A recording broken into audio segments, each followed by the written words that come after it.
সোমবার রাতে যুব কংগ্রেস কর্মী শাহজাহান ইসলামের বাড়িতে একদল দুষ্কৃতী হামলা চালানোর পর আগরতলা শান্তিপাড়ায় উত্তেজনা ছড়িয়ে পড়ে।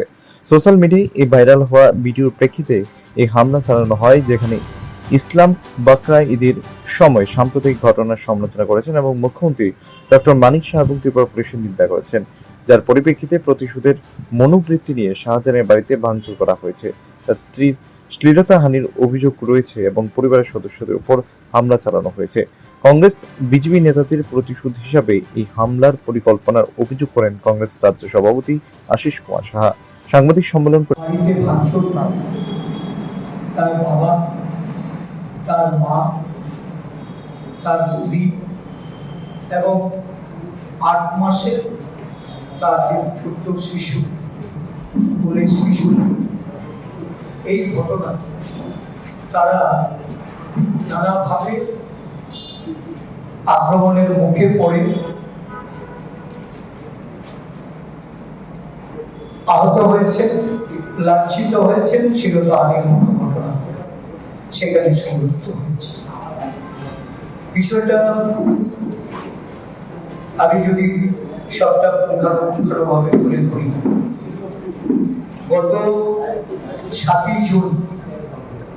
সারা দেশের সঙ্গে আমাদের রাজ্যেও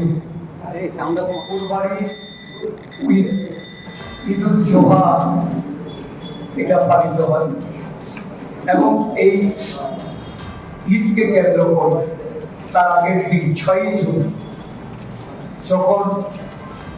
এই সম্প্রদায়ের মানুষ তাদের আচার আচরণ এটাকে প্রতিপালন করার জন্য বাজার থেকে পশু কিনে নিয়ে তারা যাচ্ছিলেন, বিশেষ করে আগরতলা শহরে কয়েকজন এই ধরনের এই ধর্মান্তরী মানুষের তাদের পশুগুলিকে রাস্তায় আটক করে একটা ধর্মীয় ঠিকাদারের দল এবং সেই পশুগুলিকে এনে পশ্চিম থানায় তারা প্রশাসনের যারা সেখানে ছিলেন তাদের হাতে তুলে দেয় এবং একে কেন্দ্র করে আমরা দেখেছি দীর্ঘ সময় ব্যাপী যে কুরবানি ঈদ,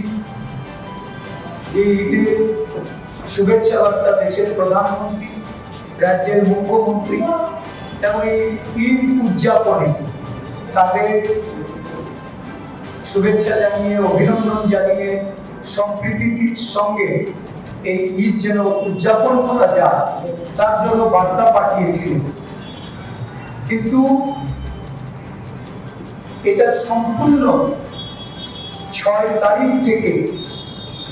আমরা লক্ষ্য করলাম একটার পর একটা ঘটনা এবং ঈদ যেদিন 7 তারিখে, এই 7 তারিখে সকালবেলা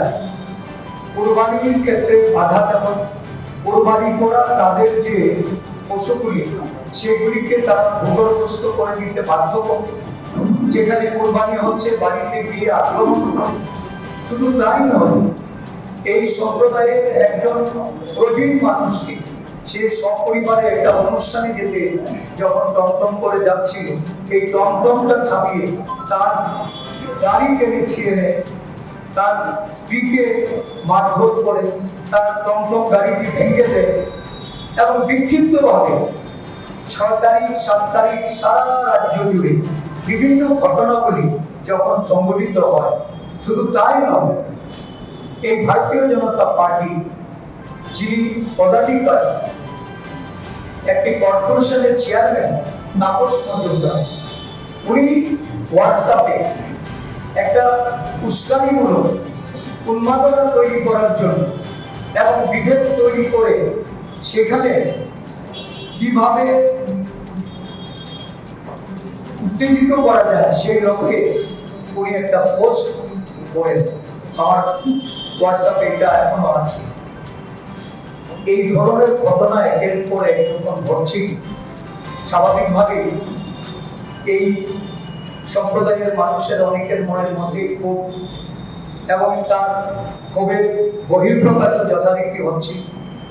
এবং সেই ক্ষেত্রে আমাদের যুব নেতা শাহজাহান যে লাইভ পোস্ট করেছে এটা তার ব্যক্তিগত পোস্ট। সে তার পোস্টে যে কথাগুলি বলেছে ভাষার ক্ষেত্রে তার কোনো থাকে না। এটা একটা দল হিসাবে আমরা সবসময় পরিমার্জিত পরিশীলিত ভাষায় আমাদের নেতৃত্ব